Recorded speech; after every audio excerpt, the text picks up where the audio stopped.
Hi, I'm Jennet Ingle, the 5 Minute Reedmaker. If you're watching this on YouTube, would you go ahead and click subscribe for me, please? That way you always know when I drop a new episode, and it'll be easier for other people to find this channel and to become better reed makers and happier musicians. Thank you so much.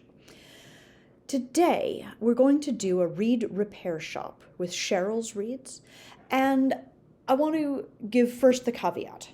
Like, Cheryl's a good reed maker. Cheryl knows what she's doing. Cheryl is an oboe player, has been a professional player, and Cheryl came through my Zero to Reed Maker program last year. So she's really honed in already on what she wants her reeds to be, and she's got a ton of consistency going on. So what you're going to see here is an exploration of shapes. She's sent me reeds with 3 different shapes, which she's exploring and trying to figure out what to do with and what she likes.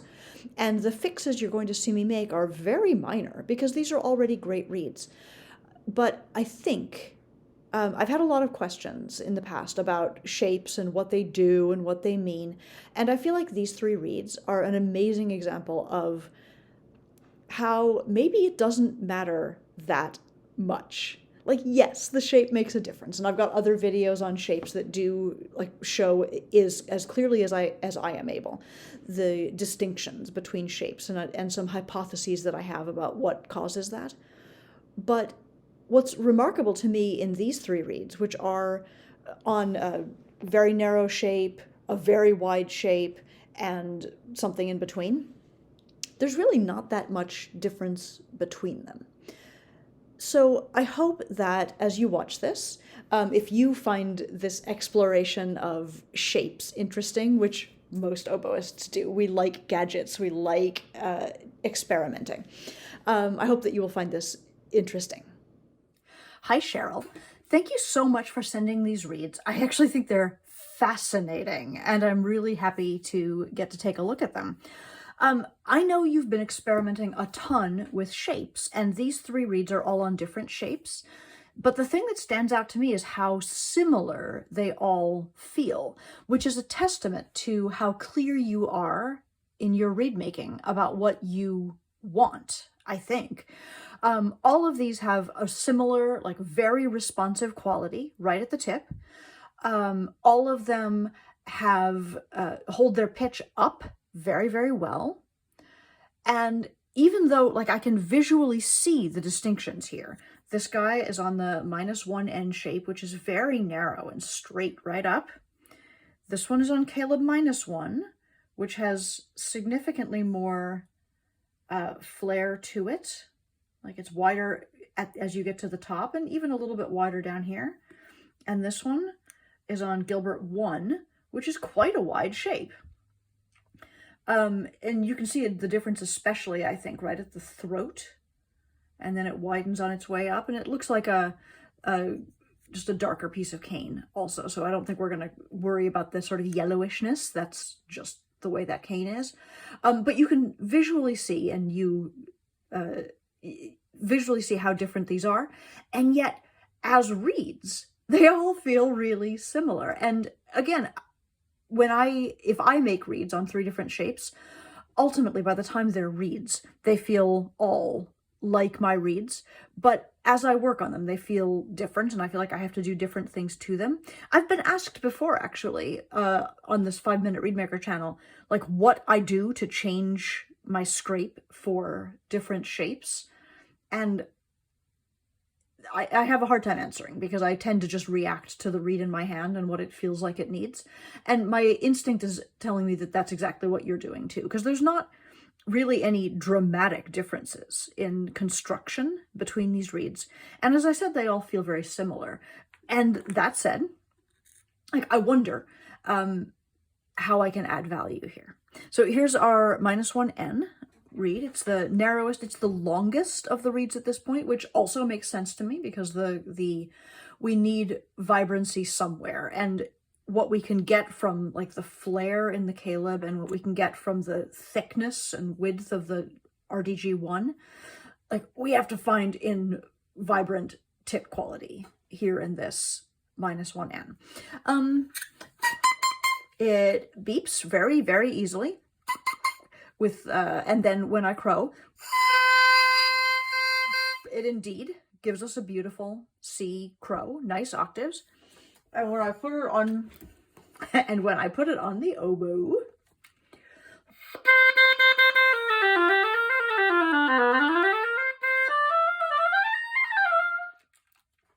I actually like it tremendously. It holds its pitch up, as I said, very, very well.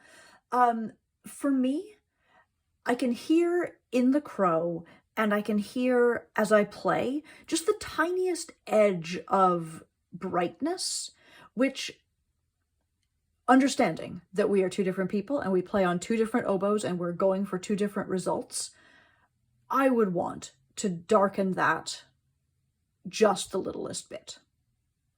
So my suggestion, my proposal for that would be to consider thinning the sides of the tip a little bit more, and maybe the sides of the heart, just to take that hint of an edge out, and so that the reed will protect its sound a little bit more without me having to do it. And as I look at this, I can see that your sides are thinner than your center, but also that there's a little bit of like extra thinness right in there. It feels like it's a little bit cut in a little more strongly than I might do, especially like right here on the right side, just above the rooftop. And I wonder, because we're here to experiment, if I take off just a little bit more at the edges, can we darken the sound? That is my experiment. So I'm just going to go right to that edge and ghost up the side of the reed, because this is not a situation where I need to make a big overhaul to the reed. It's really very good.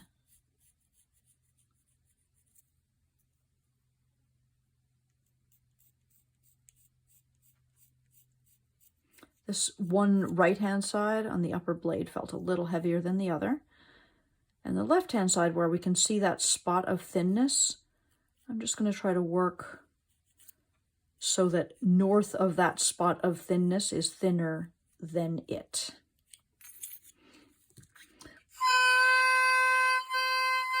And, you know, it's very subtle because, again, this was a good read already. I think we've taken a little of the edge off the sound, and I'll put it on the oboe and see.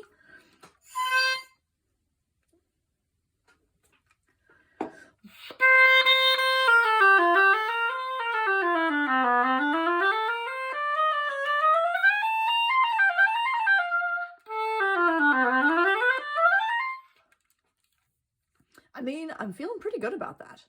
Let me just set it down, and I'm going to be curious as I move through the other two, how, like if we are able to notice anything that you had to do differently between these various shapes, because it's kind of neat to see how an experienced reed maker like yourself handles the distinction between these reeds. So as I pick up this one, which is on the Caleb -1 shape, I'm very aware, sorry, sliding out of frame, that the tip looks on the whole much thinner on this reed than it did on the other, even all the way to the center. But I can see that the sides of the tip are thinner than the center. It looks as though you've got rails and bulk all the way up through the windows. And maybe I'll look at that, but let's go ahead and beep it and crow it. Beeps very easily at the tip because you've got a nice responsive tip. And this one actually, now that it's well soaked, is crowing a little bit flatter than the other. And with a little bit more like raggediness to it. I don't know how to describe that any better. The quality on the oboe is...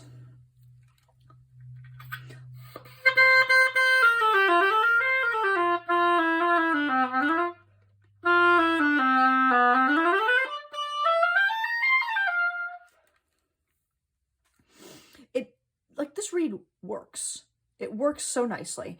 For me, the response is a little thuddy. Like I can't get, as I begin to blow, if I try to blow at pianissimo and like increase the air gradually, it doesn't sneak in. There's a moment where it goes, bah, and I exaggerate slightly. But compared to this guy, which I think is stronger in terms of its response, when I blow almost nothing and then just increase it gently, a breath crescendo, I get the peep that comes in at pianissimo. But on this guy, as I start to do that, like I have to push harder to get that to come in, and there's even something a little irregular about it, which makes me curious about how those vibrations are getting from the tip into the heart. And these are advanced ideas, Cheryl. Your reads are great. But I do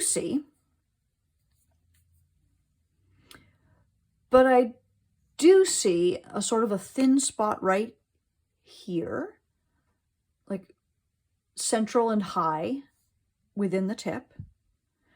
I do feel like maybe I see some extra thickness right up in that corner. And this side looks a little less finished than the other side.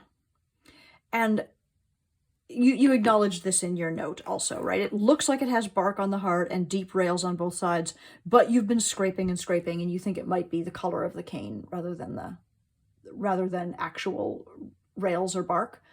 And yet, like, there's something not quite balanced about this reed yet. So my first instinct is just to improve the slope in the tip if I can, and then probably to go to the sides of the heart and see if we can just get these vibrations through the heart a little more effortlessly. Here I go. And actually look how much cane there is coming off right at the side of the tip. That is an unexpectedly large amount. Or at least I didn't expect it.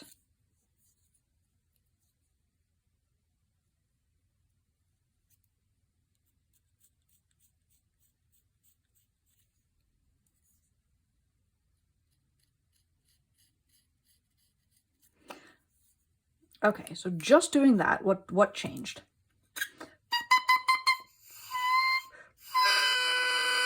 Okay, so I've got an easier response, and it also more easily transitions into the crow. What does that mean? I don't know yet. Let me play the reed.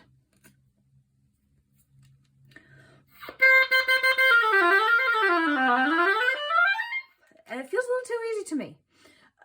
So let's clip back a tiny bit. The crow is low, it's a little wild, and the reed plays very easily, so I feel quite justified in clipping. I think you're this way.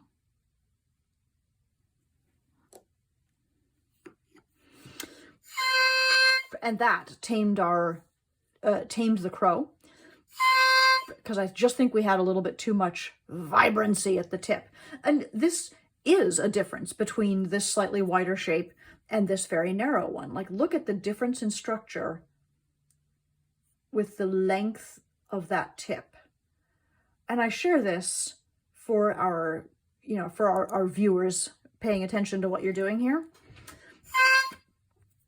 because that is something that you change when you move to a wider shape.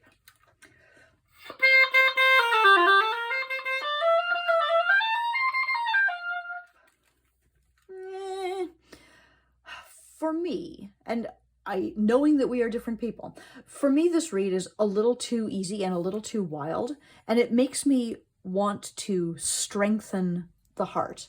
Now, we talked already about how I think I'm seeing bark in the heart, but I'm inclined to think that you might be right. Sorry, I'm reaching for a micrometer. Where is that? Out of curiosity, what have we got here? Oh my goodness. What what is happening with this reed? So we're at 52 and change in the center of the heart on this side. 51 over here. Like, this feels insanely heavy, and yet the reed feels easy and like comfortable to play on. Almost too easy for my taste. I don't know what to do with that, because I don't want to scrape this heart. It feels like that will only wreck things. So my instinct is to go to the windows and use them to strengthen the heart. And I'm going to do that knowing that in all three of these reeds, which again are so consistent and so clear what you're going for, all three of these reeds have a much heavier set of windows than I use in my own reed making. So your slope almost goes down all the way to the tip. Like, yeah. The windows right below the heart are a little thinner than the heart, but there's no like major three sections. It kind of flows really cleanly. And obviously that is something you like. And still I'm going to change it here for our experimental purposes and see if I'm able to find a sort of a more safe level of response here. So I'm going into the windows of this Caleb -1 reed and kind of digging out right behind.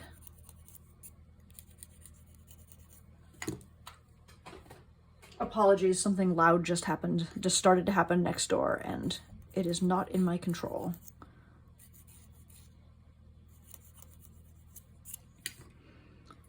Okay. So there, I've dug out quite a lot more than what you normally do, and you may not like this when you get it back, but I'm curious and hoping to be helpful.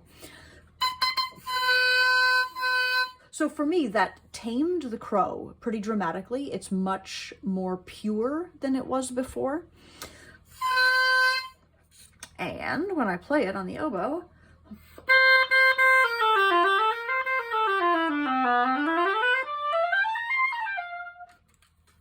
this is still an easy reed, a surprisingly easy reed with how heavy the heart is, but it feels safer to me now. Like, there's some protection in the sound and there's some protection in the responsiveness. And I'm going to try to not do the same thing on your next reed, because obviously you and I are different, but you know, hopefully this gives you some insight or some idea about what this process might offer you. And I'll be interested to hear when you get this back, what you think. Then we've got this blue one, the Gilbert one. And it's actually got a surprisingly tight crow for being as big a reed as it is. You have a very thin tip that is much shorter than your original few reeds. And I can see just how strongly you have cut in right above the heart. I see quite a lot of thinness right above here in the central area. And like, that's not, this may be one of those compromises that has to be made in order to make a reed on a wider shape work. Whereas with this -1N reed,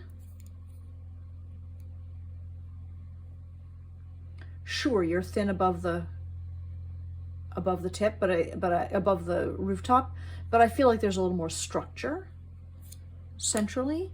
And over here we've got like a significant amount of thinness above the heart.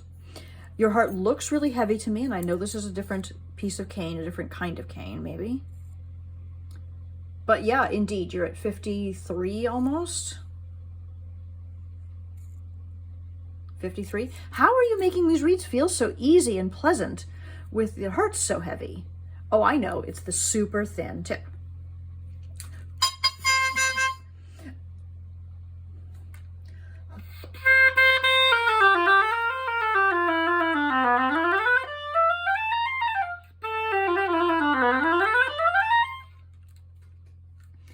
This reed is beautiful.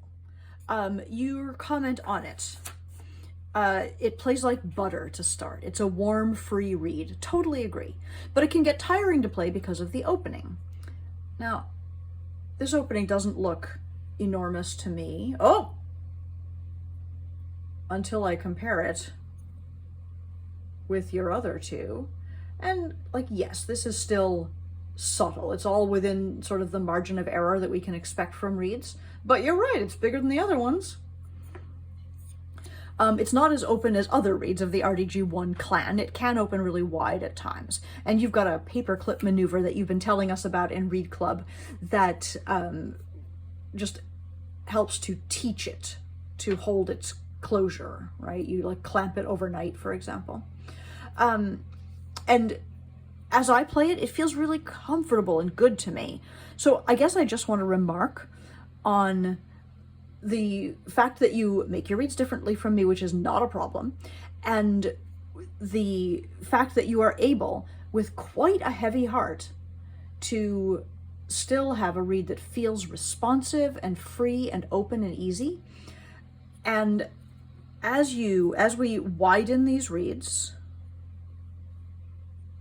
as a generalization, as we widen the reads, your overall length is decreasing and your overall tip length is decreasing. And I'm just saying that to point it out, not as any sort of criticism. I noticed that you've, on your widest read here, your Gilbert 1, you've dug out more strongly in the windows than you did on your others. Obviously this Caleb is the one that I did, which maybe you had to do to keep this read vibrant. But whether you made all of those choices consciously or just sort of instinctively reacting to the reads in your hand, I want to say congratulations. These are terrific. Like they are so consistent one to the next. When I go into, as I went in to tweak things, like I'm not making much improvement, if any. I'm just changing changing details about them. But the bones of these reads are terrific. Like I look at this tip and I'm desperate to scrape the sides of it. And yet when I play on this reed, oh, do you hear that there's a little chirp in it even? Like just a little bit of noise that comes in before the real response happens. And yet,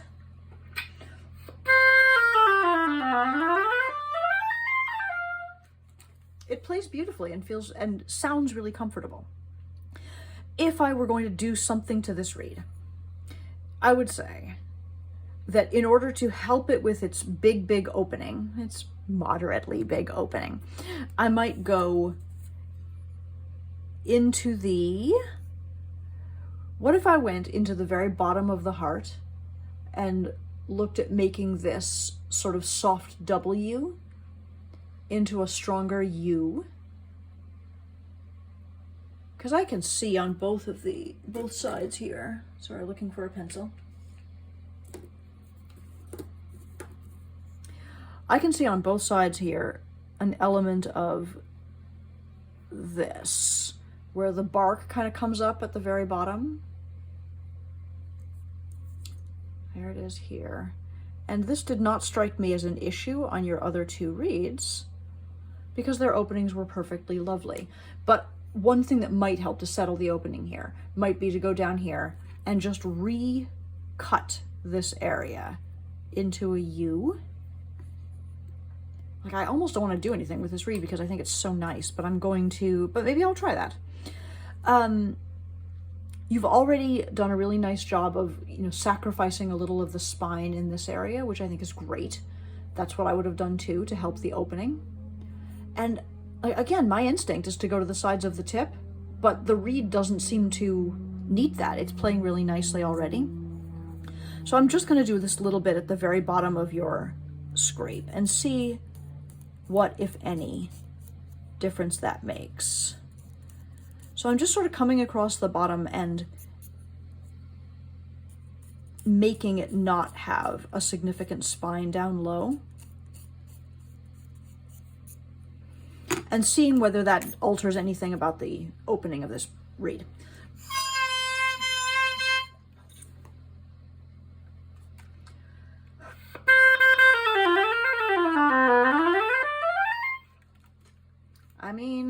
for me, it does feel a little bit easier. It doesn't look that different. Well, or does it? This is the one that I just altered, and it no longer seems to stand out to me as clearly the biggest. Right now, this guy, your -1N, is looking bigger. So all of this I share here, not because I necessarily think your reads have anything that requires fixing, but because reads are fun and interesting, and it's interesting to explore what goes into them. And if anything that I have said here is helpful, which I hope it is, wonderful. Take it with my blessing. This has been a Reed Repair Shop. If this is interesting to you, if you would like my eyes and my knife and my camera on your reads to really explore and see what's going on, see if I can improve things for you, you can find out information about that on my website, which is also, of course, where you could order reeds or cane or a copy of my book, The Happiest Musician. You can find that at jennetingle.com, and I hope to hear from you. Thank you so much for watching. Have a great day.